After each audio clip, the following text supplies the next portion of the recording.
Olá, proprietários, bem-vindos ao Direito de Quinta Podcast, um podcast que tira suas dúvidas jurídicas do dia a dia de forma clara e sem burocracia, para que você seja o proprietário da sua vida, dos seus bens e viva uma vida segura. Eu sou Amanda de Moraes Souza, sou advogada de imóveis e patrimônio familiar, e hoje vamos falar sobre um tema muito importante que gera muitas dúvidas, que é o contrato de gaveta, como regularizá-lo e através da adjudicação compulsória. Hoje e sempre quem está aqui comigo é o Leonardo. Olá, pessoal, bem-vindos a mais um episódio. Hoje esse assunto aí é polêmico, né? Esse contrato de gaveta, bem comum.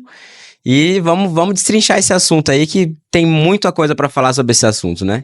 Nossa, a gente às vezes treme quando a gente ouve essa palavra de contrato de gaveta, mas o ponto bom é que existe solução. A gente tem um e-book. Isso. Mas para você que não fez ainda um contrato de compra e venda e não vai fazer, a gente tem um e-book aqui embaixo de como comprar um imóvel de forma segura, que tem várias orientações, né, Léo? Exatamente. Lá você vai ter um checklist do que você deve fazer ou não fazer. E é muito bom que vai facilitar a sua vida aí, para você fugir desse contrato de gaveta. Exatamente. E também, para quem precisa regularizar e quer ter mais informações, a gente tem um outro sobre regularização de imóveis. Então, se você quiser checar esses e-books, eles estão aqui embaixo, na descrição do vídeo. Exatamente. Mas vamos começar falando. O que é o contrato de gaveta? O contrato de gaveta nada mais é do que um contrato que foi feito entre as partes e que nunca foi levado a registro. Quer dizer que o contrato, por si só, ele pode levar a transferir o imóvel entre uma pessoa e outra? Não. Porque assim, hoje, há muito tempo, a legislação prevê que para você fazer a transferência de um imóvel para outra pessoa, se o imóvel ele tem mais de 30 salários mínimos, o valor dele é mais de 30 salários mínimos, você precisa de uma escritura. Então, quer dizer que esse contrato, ele foi um contrato prévio. Então, se você tem um contrato prévio e ele ficou guardado, ele não deu uma origem a uma escritura, ele virou um contrato de gaveta. Agora, em alguns casos, quando o imóvel valia menos que 30 salários mínimos, ele mesmo poderia ser utilizado para poder fazer a transferência do imóvel. Mas ele não o fez porque ele ficou guardado na gaveta. Então, muitas pessoas têm um contrato e nunca levam ele para fazer o registro ou mesmo transformar numa escritura. E aí, vira um contrato de gaveta e ficou guardado lá por muitos anos. E esse contrato de gaveta, ele é ilegal ou, na verdade, ele só não é uma recomendação que as pessoas façam? Na verdade, o contrato, quando a gente fala de contrato de compra e venda, né, ele é um contrato prévio a esse documento que vai fazer a transferência. Então, é importante ter. Porque, por exemplo, a escritura só vai ser feita, a maioria das vezes, só vai ser feita quando já está tudo quitado. Né? Existe também escrituras que você pode fazer, escritura resolutiva, que a gente chama, que a pessoa vai pagando parcelado. Mas na maioria das vezes, a escritura só é feita para finalizar o negócio. E aí tem outras obrigações das pessoas antes. Então, por isso que é feito um contrato de compra e venda antes. Então, não é que ele é ilegal e tudo mais. É que você tem que seguir o procedimento para realmente transferir o imóvel para o seu nome. E lembrando que é bom você ter o imóvel no seu nome. Mas também não é bom você ter ainda no seu nome um imóvel que não é mais seu. Porque se a pessoa que está lá morando no imóvel, ela está sem pagar os impostos e tudo isso, ainda está no seu nome. Então, a adjudicação compulsória, ela pode servir para os dois. É ruim para as duas partes, né? Você manter esse imóvel de forma irregular, né? E então assim, eu tenho um contrato de gaveta e ele tá lá há muitos anos. Como é que eu faço e como é que eu posso fazer para regularizar esse imóvel para ele finalmente ficar no meu nome? Bom, a primeira coisa que precisa ser feita você tem um contrato de gaveta. Primeiro, vamos ver se na matrícula do imóvel a pessoa que te vendeu realmente é o proprietário do imóvel. Então, a gente precisa checar isso. Ele é realmente proprietário do imóvel? Ok. Não é o proprietário do imóvel, mas a pessoa que me vendeu tinha um contrato com o proprietário. Então, você tem que ir juntando todos esses documentos. Então, você vai juntando para fazer a linha histórica, né? Para mostrar quem que fez. Então, a gente precisa checar tudo isso. Ok. Conseguimos fazer a linha até com o proprietário. Show. Agora, você tem os comprovantes de que você pagou? E como que você sabe? Como assim os comprovantes? Você tem comprovante de transferência de valores? Você tem mensagem que você mandou para a pessoa e ela falou, ok, recebido? Ou você mandou uma notificação para a pessoa e ela falou, para ela fazer uma a escritura e ela não respondeu. São vários tipos de possibilidade de você comprovar, mas o melhor de tudo seria ter um recibo dela dando toda a quitação. Mas os comprovantes de transferência são válidos, os comprovantes de PIX ou cheques que foram levantados. Então, esses são os básicos. A gente precisa também ver que na adjudicação compulsória, só imóveis que estão matriculados, ou seja, imóveis que têm matrículas que podem passar por esse procedimento. E a adjudicação compulsória, ela é um procedimento mais específico, né? Não é tantos casos que são abrangidos por ela, né?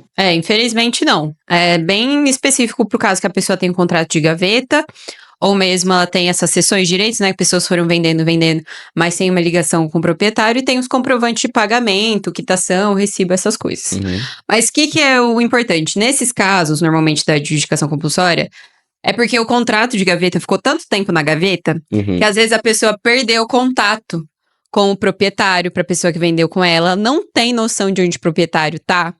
Ou, por exemplo, o proprietário faleceu. Então, a adjudicação compulsória, ela é um instrumento que possibilita você a ter essa assinatura, como se fosse uma assinatura feita pelo juiz ou pro cartório, falando, ele vendeu mesmo, você cumpriu os seus requisitos, então a gente supre essa assinatura. E aí passa realmente o imóvel pro nome da pessoa que cumpriu com a parte dela, né? Uhum. É porque é muito interessante nesses casos, porque a pessoa, ela tem um contrato, ela tem o documento que comprova que ela pagou esse contrato, e ela, por muitos motivos, não consegue fazer essa transferência, né? Uhum. A maioria das vezes é essa questão de perder mesmo o contato com a pessoa. E aí, no procedimento de adjudicação, o cartório ou o juiz, ele vai chamar os antigos proprietários para se manifestar. Tem aquela coisa que se aparece um pouco a uso capião nesse sentido, né? Exatamente. O que acontece? Em qualquer um dos dois procedimentos, se a gente for fazer a adjudicação compulsória dentro do cartório ou na justiça, o juiz vai chamar a pessoa, o proprietário, para falar, olha, eles estão querendo passar o imóvel para o nome dele. Você tem alguma coisa para impedir? De questão assim, não, na verdade, ele não cumpriu com a parte dele, né? E tudo mais. Então, ele notifica, se a pessoa não se manifesta dentro do prazo previsto, é dado como se fossem verdadeiros, as provas apresentadas, se estiverem todas certinhas, e aí passa o imóvel para o nome da pessoa que entrou com o procedimento. E quando comparado ao uso capião, não precisa chamar confrontante, vizinhos, para reconhecer nada, né? O contrato, ele já é suficiente para demonstrar que houve uma transação, né? Já o contrato, o documento, né, já é suficiente. O contrato ali, junto com a cessão de direitos, e os comprovantes já são suficientes. Lembrando que a gente falou, né, que tem que estar um imóvel já com matrícula individual, então, por isso também não precisa de confrontante nem nada, porque você comprou aquele imóvel dentro daquela matrícula e você quer pegar aquele imóvel dentro daquela matrícula. Então, é só dentro desses casos mesmo. E uma coisa que acontece muito, a gente vê pessoas querendo fazer adjudicação de imóveis que não tem matrícula individualizada.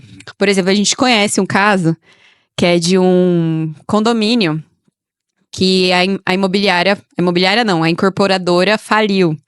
E antes mesmo da incorporadora fazer a separação do loteamento, a incorporação colocando qual apartamento ia ter a sua própria matrícula e tudo mais, ela faliu e aí o pessoal entrou com a adjudicação compulsória depois de um tempo, mas entrou com a adjudicação do terreno. Então, no final, elas são donos do terreno e não do apartamento. Entende? Então, assim, é preciso que tenha, para realmente você ser dono do apartamento, preciso que tenha a matrícula do apartamento.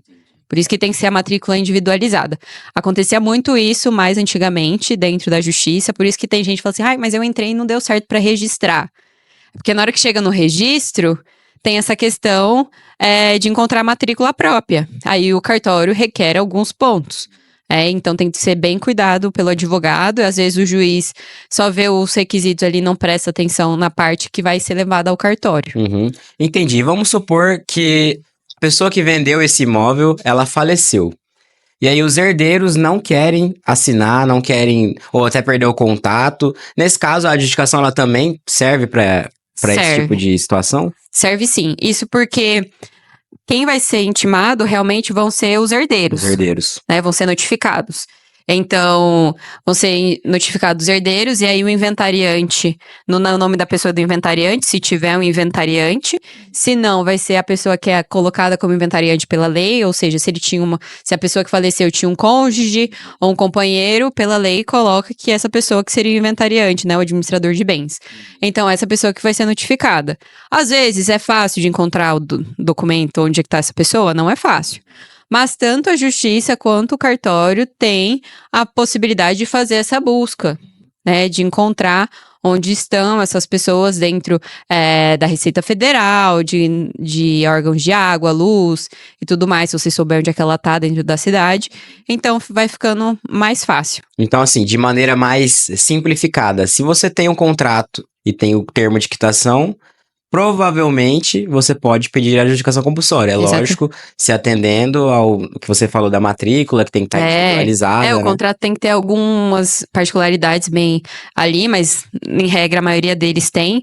Então, mas tem que passar por um especialista. Gente, tem que passar por um especialista. É. Até porque a adjudicação compulsória só é possível de ser feita tanto no cartório quanto na justiça com o advogado. E tem algo que quando a pessoa, por exemplo, compra por contrato de gaveta, ela pode fazer de uma forma rápida para evitar que chegue na adjudicação compulsória?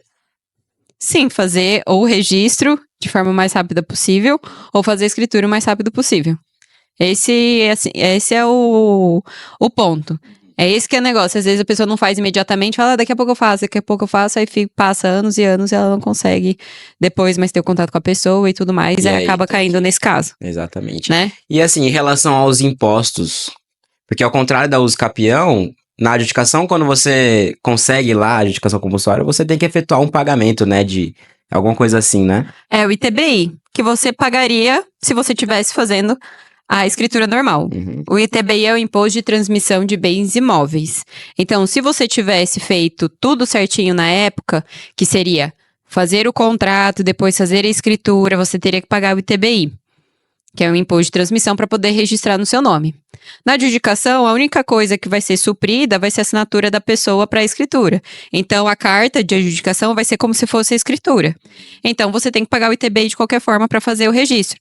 Então, é só isso que muda. Então, tem que pagar o ITBI. Só esse é o ponto que é diferente dos outros tipos de regularização. Tem que pagar o ITBI para poder passar o imóvel para o nome. Interessante. E ele é um procedimento, assim, mais demorado, mais custoso?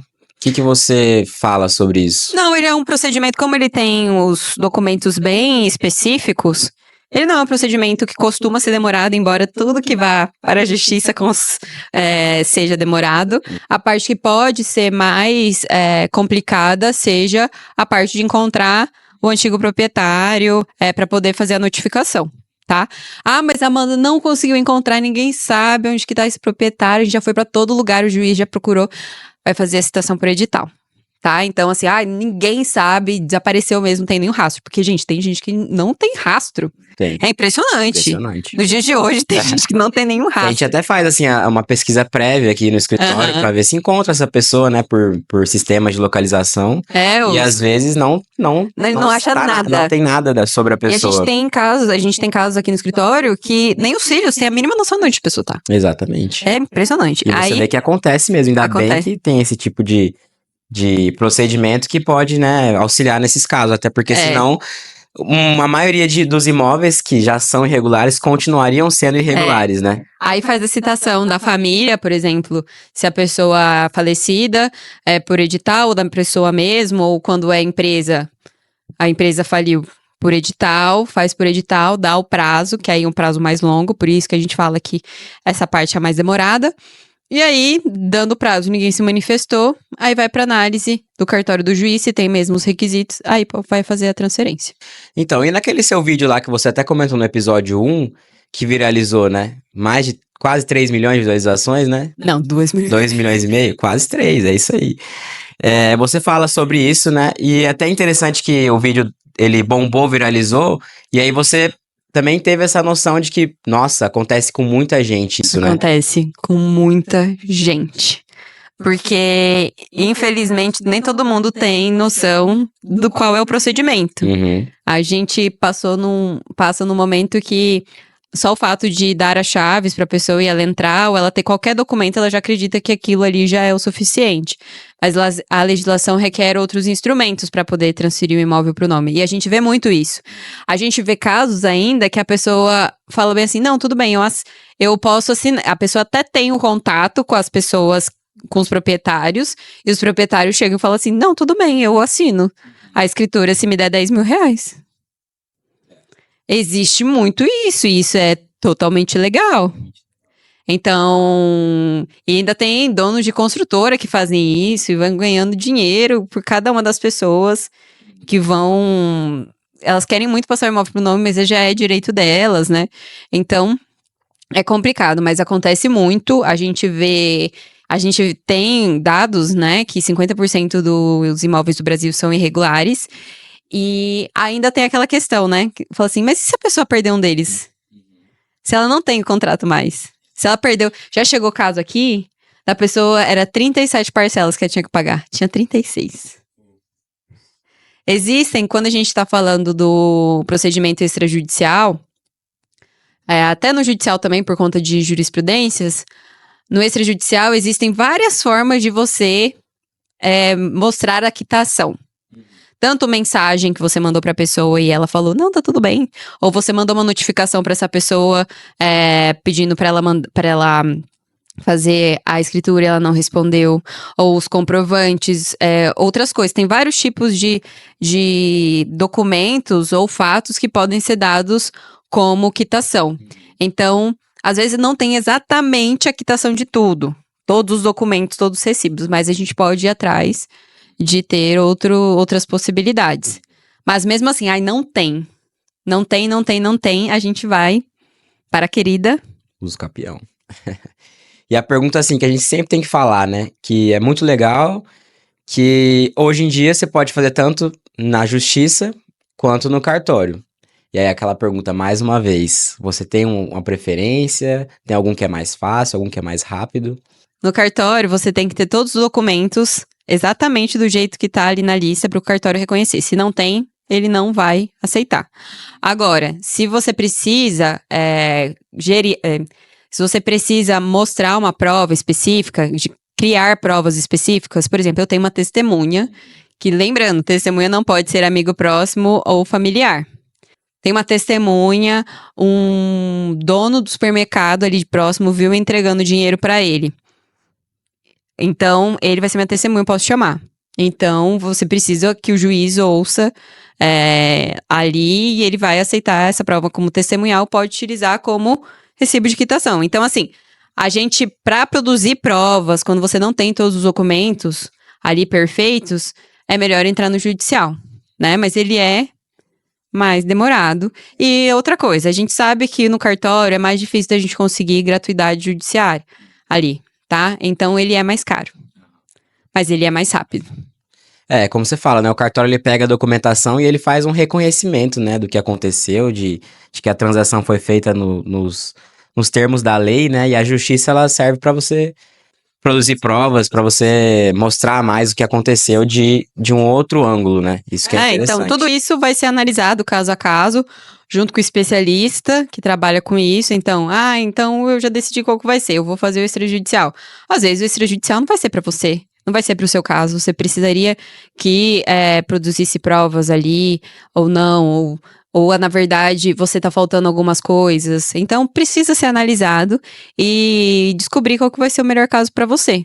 Às vezes não adianta nada você querer o extrajudicial, você não tem as provas, aí você gasta dinheiro, acha que vai ser mais rápido, no final não vai ser provido, né?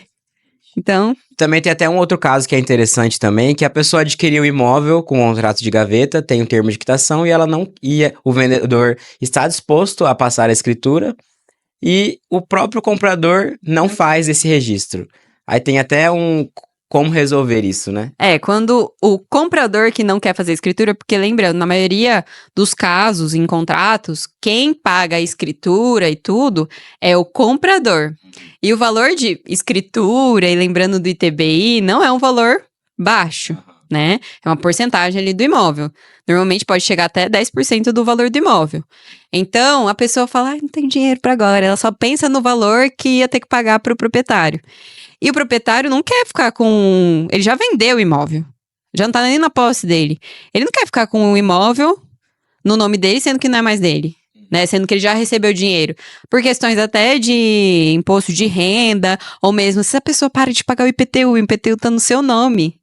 Aí você fica com uma dívida fiscal no Que seu nem é nome. sua. Exatamente. Ou então, assim, é bem preocupante quando isso acontece.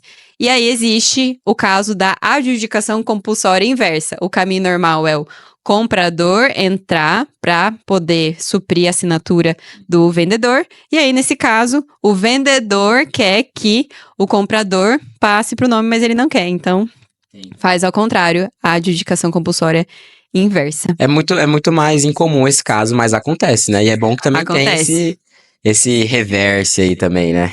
A gente já viu casos, assim, por exemplo, da pessoa falou assim, eu vou lá, vou agora, já vendi minha casa anterior, agora eu vou fazer um novo financiamento para uma casa para mim. Aí vai ver, a casa ainda tá no nome dela. Pensa, você tá sem casa, tá mostrando que você tem uma casa, você quer fazer um financiamento e não tem possibilidade porque tá... Então, assim, pode gerar muito conflito. E sobre esse negócio de escritura, assim, de fazer logo depois que compra, isso é interessante colocar no contrato também, né? De compra e venda um prazo e uma multa caso não faça, né? Isso. É até uma recomendação que no nosso e-book do contrato de compra e venda tem lá, ele fala essa recomendação, né? Sim. É importante sempre colocar prazo para tudo. E multa também, caso haja descumprimento. Para que as pessoas sejam obrigadas a fazê-lo e, se não fizerem, ter as consequências disso. Mas é importantíssimo. Você vai comprar um imóvel, você comprou um imóvel, já pagou, já tem tudo. Nada mais justo que você ter ele no seu nome, né? Ou se você já vendeu o imóvel, vamos tirar do seu nome para poder ficar livre de qualquer outra responsabilidade que tenha do imóvel, né? E tem gente, às vezes, que nem sabe onde é que a pessoa tá. Às vezes a gente consegue encontrar e consegue fazer escritura tranquilo. Às vezes, realmente, a adjudicação é muito mais fácil, ou a pessoa vem e fala assim, eu quero fazer uso capião, e a adjudicação é melhor. A adjudicação é muito mais rápida comparada à quantidade de provas e documentos que a gente tem que entrar no uso capião.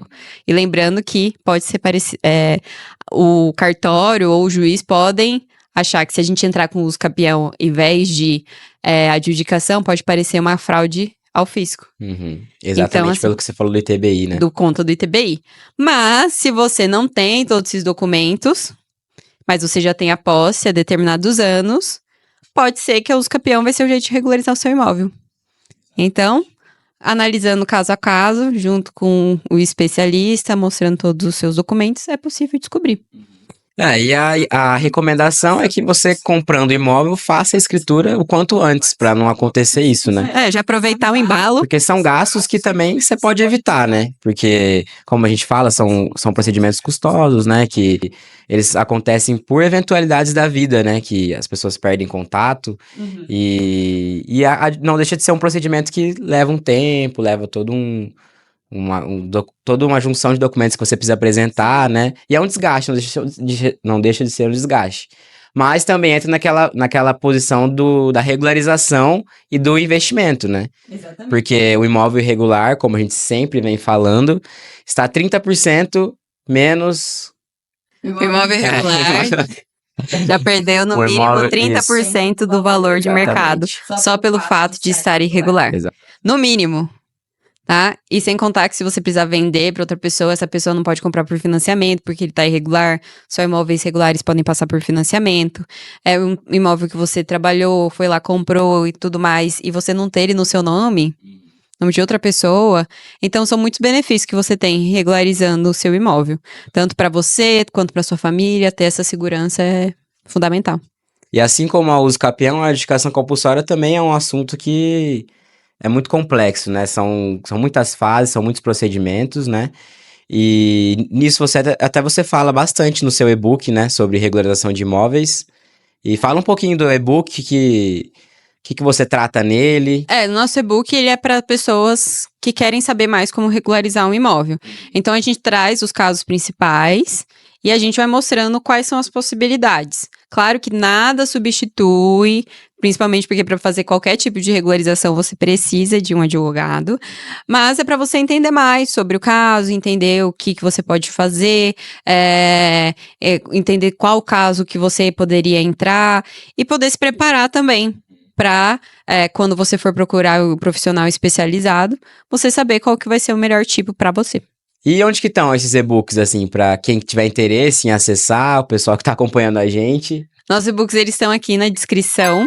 Então, vocês podem clicar aqui que tem 2 e-books, o de compra e venda, que a gente conversou no começo, e também de regularização de imóveis. Eles estão aqui na nossa descrição para quem quiser saber mais. E lembrando que no nosso Instagram, a gente tem toda quinta-feira o Direito de Quinta. Então, se você tem qualquer dúvida quanto a esse procedimento, você quiser mandar pra gente, pode mandar lá na quinta-feira ou aqui nos comentários, que a gente tá sempre de olho para poder fazer outros vídeos sobre imóveis, sobre outros assuntos. A gente tá querendo trazer outros advogados pra cá pra gente conversar de outros assuntos. Comenta aqui pra gente que a gente vai ficar muito feliz de responder vocês. É isso, Amanda. Acho que ficou super claro aqui falando sobre esse assunto. É um assunto muito importante, muito legal de se acompanhar. E é isso. Siga a gente nas redes sociais, no Direito de Quinta.podcast. Lá você vai ter acesso a todas as informações, todos os próximos episódios, as próximas datas.